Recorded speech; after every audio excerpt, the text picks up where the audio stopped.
Welcome back to A to Z here on Locked On Sports Atlanta, free on YouTube, wherever you get your podcast. Search Locked On Sports Atlanta. Give us a follow on Twitter at Locked On ATL. Of course, you can always follow me at Mark Zinno. No reason to wait. My next guest needs no introduction.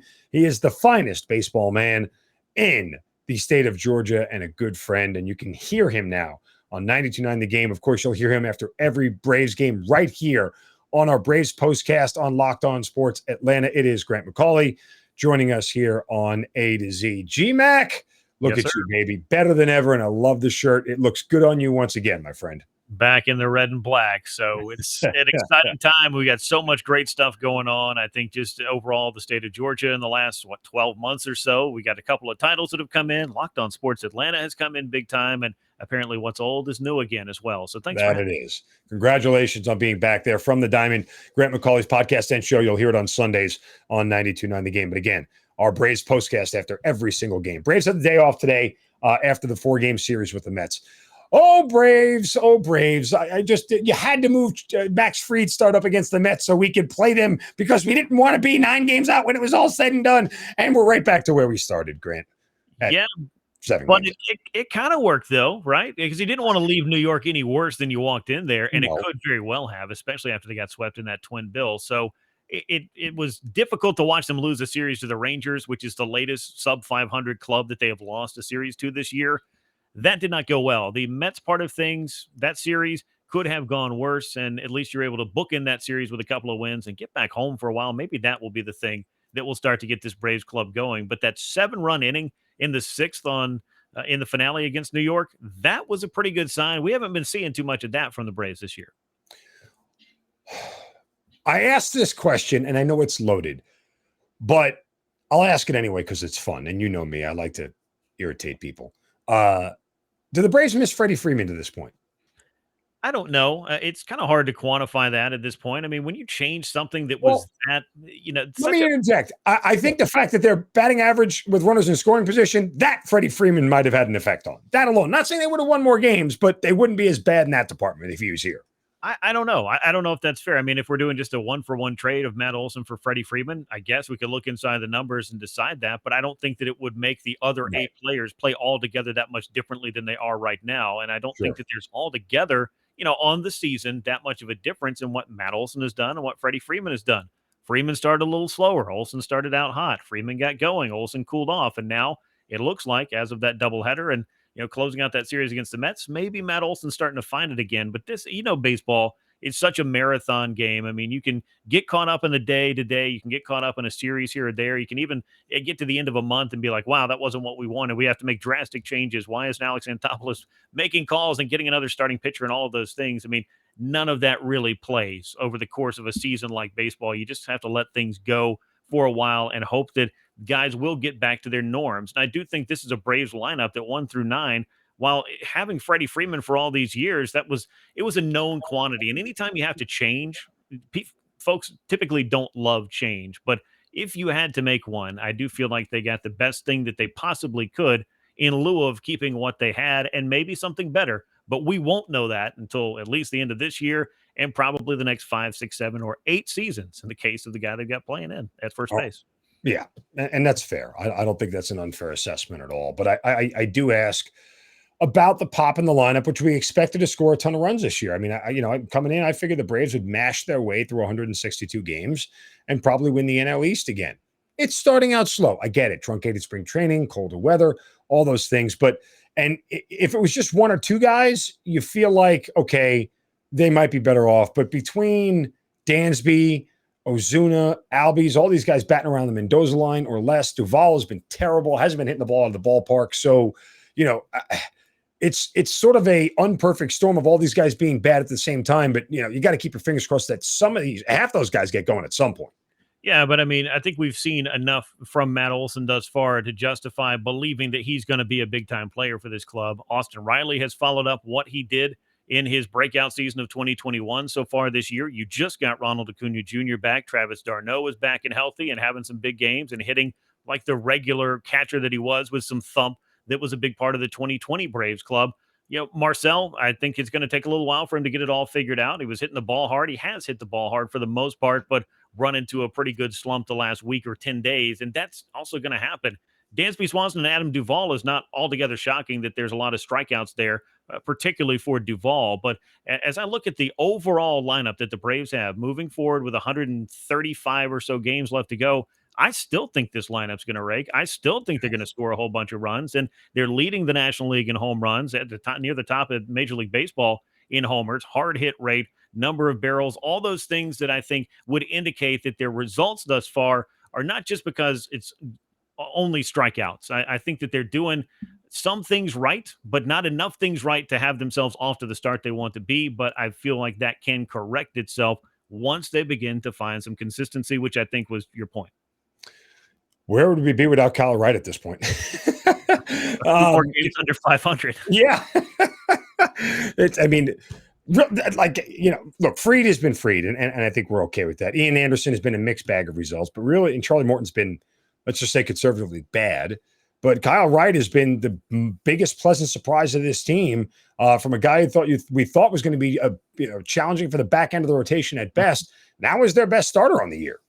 Yeah, I would say, Fried, I would still give the edge to. That's the guy they're going to throw in the big game, Sure, but you yeah. needed someone else putting up the numbers and the results in the early going. And I've been so impressed with not just when Kyle Wright goes out there and he looks locked in from inning 1 through 6 and he gives up a couple of hits, doesn't walk anybody, and strikes out 7 or 8. Now, look, I'll take that every fifth day. But there have been a couple of starts where the old Kyle Wright, the guy who wasn't established, the guy who had not logged the innings, the guy who had not worked to reclaim, not even reinvent himself, but reclaim the pitcher that he was in Vanderbilt, what made him a top draft pick for the Braves, 5-6 years ago. And that is the guy that's going out and making in-game adjustments. That is where Kyle Wright has leveled up. And the fact that he is helping out the Braves in an area where they're still searching for consistency.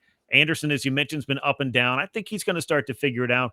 Charlie Morton's kind of been the quandary for the Braves and for himself in the early going. He's not getting the same swings and misses. The arsenal is not altogether different. He hasn't lost 4 miles an hour on his fastball or anything. He's just not getting batters to chase as much, and thus his pitch count's running up. He's giving up more hits than he normally does, and he's not getting his strikeouts. That, I think, with the way that Charlie Morton has been a guy who's persevered throughout his career to make adjustments and be able to figure it out, as this season goes on, I think he does figure it out, and he's got a huge role to play for the Braves if they're to challenge the Mets in the National League East and get back toward the top of the standings and back into October. No concerns with the bullpen, obviously. I mean, they've done what we've expected them to do. They just haven't had as many opportunities as we thought, right? No, I think most of those guys have looked good. Tyler Matzek's velocity has been down a tick or two. I don't know if that's something that will come on as we get through the season because, again, I don't want to keep saying this month after month after month, but as we are just now turning the calendar to the month of May, I don't think it did the pitchers as much of a favor to have such a short spring training, particularly the starters, but also relievers who would just like to kind of work their way in, then get a few back-to-back appearances, and then feel like they're ready to roll in the month of April. But, there are not any big red flags out there in the bullpen, knock on wood. And even though you lost Luke Jackson at the start of the year, you've still had, I feel like, some net positives by signing Kenley Jansen. I think Colin McHugh has had a couple of rough ones, but by and large, he's been what you needed from him to stabilize those middle innings. And the rest of the guys on that night shift have done their job. And I'll tell you, too, I mean, for the people who are concerned, as good as the Mets have played, you and I both know they're not going to continue to play 700 baseball all the way through the end of May. If they are on a historic pace, better than their 98 Yankee counterparts across town, because they didn't play 700 baseball for all that long. So, I think there will be a stretch. It's just a matter of the Braves being able to take advantage of it and getting hot at the right time.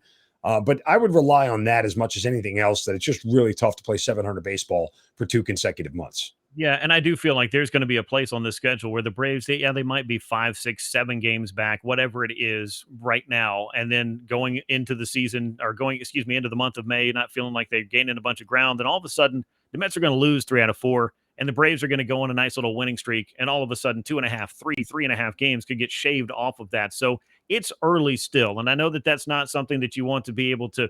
You don't want to paint everything with that brush because the games in April matter just as much as the ones in September. I'm not saying that they don't, but there is still a lot of opportunity. And I feel like baseball players don't look over their shoulders much as they look forward in terms of, what's our opportunity? What can we do now moving forward? But that sense of urgency as you go through the season dials up. And I think that's where the Braves have been at their best.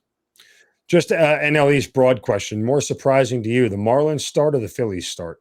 I'm not surprised at all about the Marlins. I mean, I said, and this was just looking at it from a potential standpoint, they might have the best starting rotation in the National League East, Yeah. and that's with all due respect to the Mets who signed Max Scherzer and who at some point hope to have Jacob DeGrom back. But without DeGrom, I feel like the Marlins, on a talent basis, not the resumes, but a talent basis, have the ability to go out there and pitch with anybody. So I think that they are kind of at the very least, they're a dark horse to go towards the wild card, and they're going to make it uncomfortable, I think, in the division race. If you were planning to go down to Miami and take 2 out of 3 in 3 different series in your head-to-head matchups with them, or just roll over them in your home ballpark, there are going to be some clubs that are going to be surprised by that.